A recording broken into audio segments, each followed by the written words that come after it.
We've got a couple clients with us today who've gone through this process so that from another angle, both on the mindset side and how they shifted. So to make it real for you, so you can do this for yourselves. And then not only how they shifted, but then what the outcomes were. Because again, when I first started watching, like really studying some of this mindset stuff aggressively 6 or 7 years ago, my initial reaction was, this is a crock of crap, right? Like just sit down and do your job, right? Versus let's make it easier on myself to do my job by changing the way I think about doing my job. And it's been a game changer for me.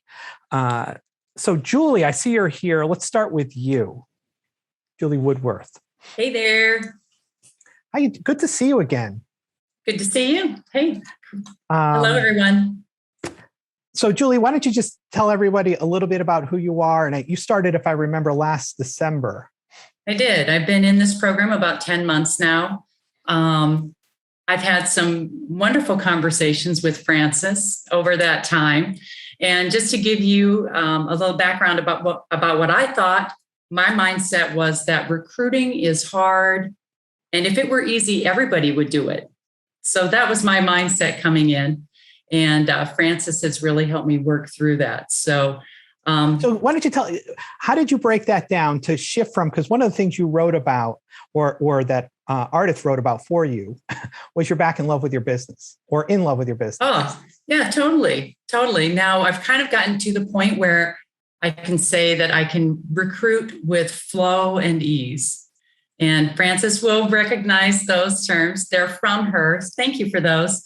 But I think about that a lot. And it's true that circle with beliefs to thoughts, feelings, actions, it works. And so if you focus, the old saying, as you think, so shall you be, it's true. And it applies in this particular situation as well. So I guess it is just actually physically from doubting to, yes, I can do this. It is easy. Now, does this mean I don't ever have challenges on my desk? No, it does not. But it does change the way I view them. And I have the ability to turn and look at it in a more positive light. And also with great outcomes, which is the bottom line. Well, I was going to say, you've hired researchers where you were hesitant before. You upped your marketing and business development, and you started getting retainers where, if I'm not mistaken, you hadn't had those before. Why don't you talk about those areas and how you crossed those bridges? Right. I know I was kind of skeptical, I'll admit, when I first came on, but I'm a boutique recruiting firm here. And probably one of the greatest strengths of my business was that I had a very loyal client base. Your greatest strengths can also be your greatest weaknesses. So one of my greatest weaknesses was having a very loyal client base. And so that meant I often lagged on my marketing.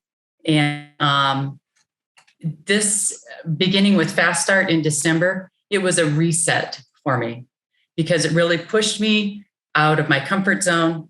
And Mike always said, get comfortable with being uncomfortable. That's true also. That's another I told you so.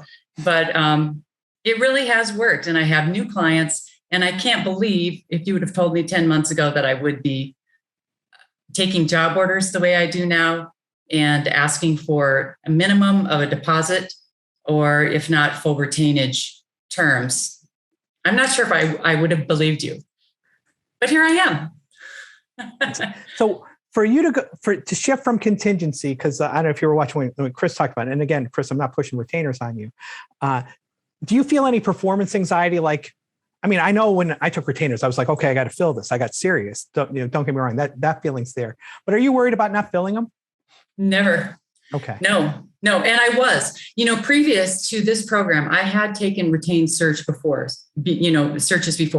And I just felt like I was in a position, I didn't take it the right way. I didn't work it the right way.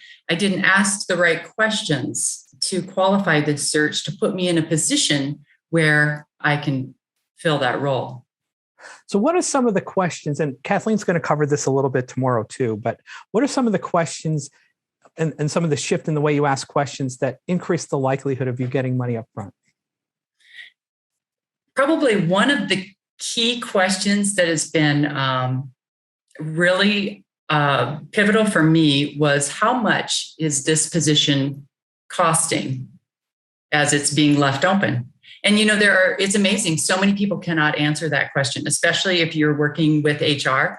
Once you get to the hiring manager, they may be able to put a dollar value on it, but it does prompt them to view things in a different way and think about it as a cost savings or, to have the position filled, either saving money or costing money. Yeah.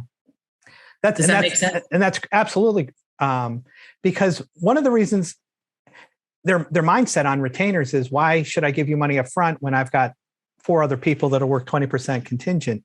And well, what's it cost every week to leave this position open? And to your point, I find even with hiring managers, they struggle to have the answer.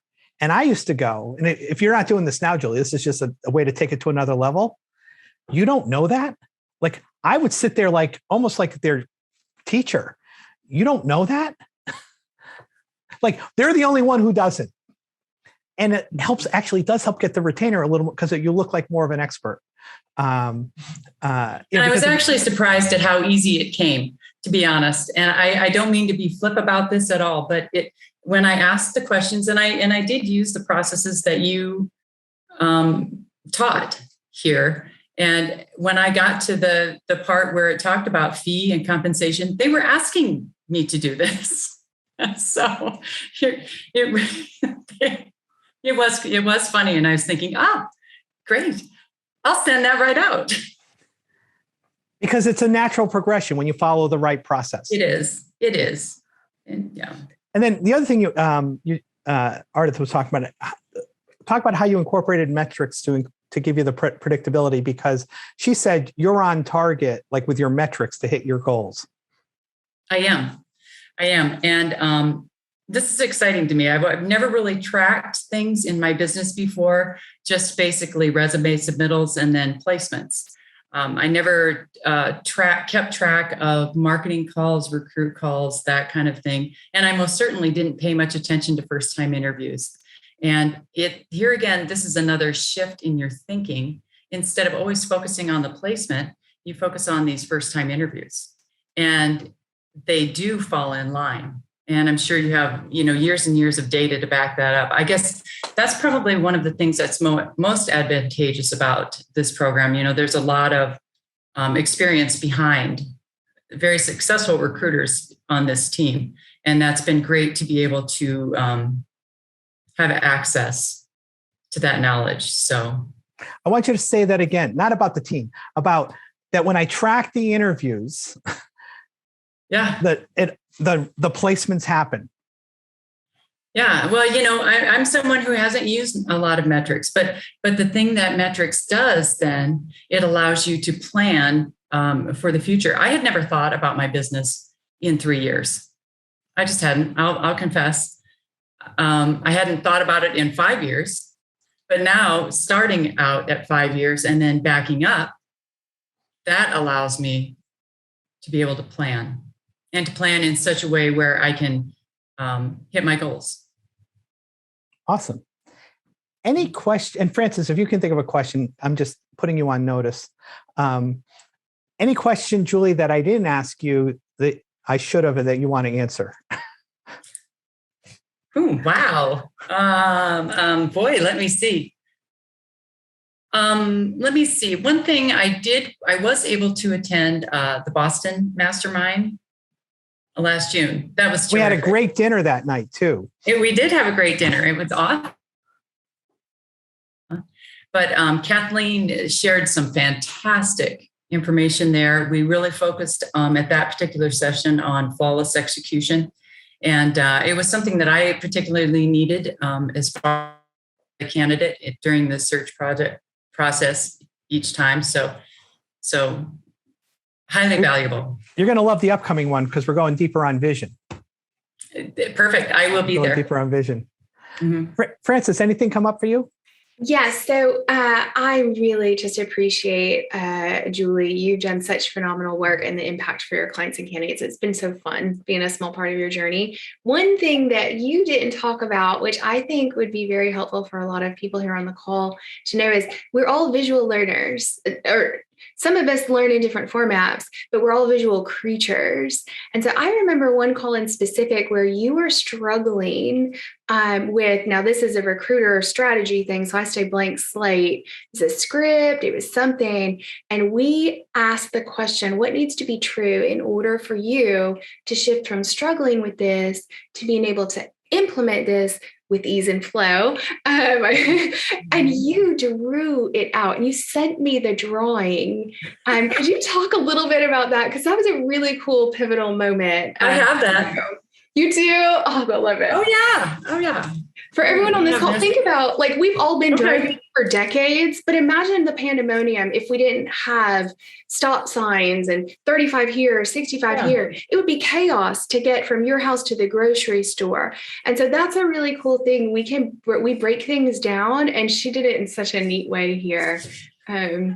Well, as I was studying this, and I can't find my chicken drawings right now, and I'm not a very good artist, everyone. Yeah. But it was great because, as I was going through and I was learning a lot of these processes and strategies and understanding how to ask the right questions.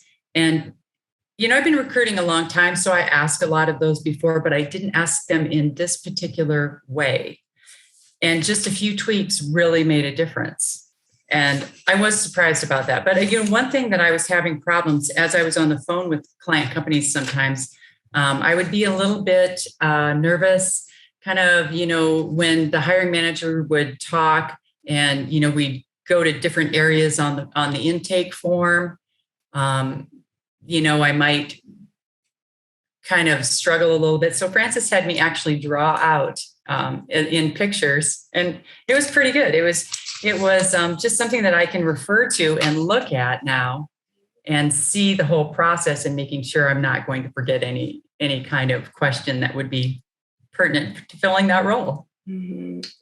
Thank you so much for all of that, because that's a very common, we're just so up in our head, we disconnect, and it was just a really fun way for you to shift. So thank you. All right. So, Julie, thank you so much. So basically, if I heard you correctly, a couple summary points. One is change the way and the quality of the questions you ask to get better searches. A key pivotal question is, what does it cost to leave this position open? To get them thinking about the consequences of leaving the position open. Because my experience was they want it filled ASAP, but they never think of the consequences of not filling it ASAP with somebody that's most likely to fill it. And when you do it the right way, correct me if I'm wrong, what I heard you say is they're just kind of like, okay, where do I send the money? Like you said, it's just like the next step of the process. It is because Kathleen has often said they aren't used to people asking those types of questions. And it's true. Right.